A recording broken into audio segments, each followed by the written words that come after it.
আসমান আর জমিনে বিতর্ক লাগছে। আসমানে কয় আমি বালা আর জমিনে কয় আমি বালা। কইলাইলা ফুটকা শট করলে হইতো না, দলিল দেওয়া লাগবে। আসমানে কয় আমার আমাদের বয়তুল মামুর আছে, দৈনিক ৭০,০০০ ফিরিস্তা হলে তোয়াফ করেন, যে তার বাড়ি কিয়ামতের আগে আর দ্বিতীয়বার আইতো নাই। অতএব হে জমিন, তুমি আমার সাথে বড়াই করিয়া লাভ নাই, আমি তোমার থেকে উত্তম। জমিনে কয় তোমারই কান তোয়াফ করেন ফিরিস্তায় ৭০,০০০। আর জাননি আমি জমিনের মাঝে আছে বয়তুল্লাহ, যেখান তোয়াফ করেন সৃষ্টির সেরা মানব জাতি, সৃষ্টির সেরা মানব জাতি। অতএব তুমি উত্তম না আমি উত্তম। আসমানে কইরে পয়েন্ট তো লইয়া গেল গিয়া।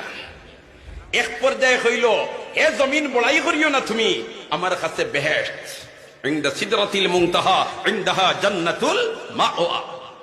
লম্বা ঘটনা, দুস্থ হল আর বুজুর্গ হল। জমিনে কইল বড়াই করিও না, তোমার কাছে বেহেশতাতে অস্বীকার করিয়ার না, দেখাই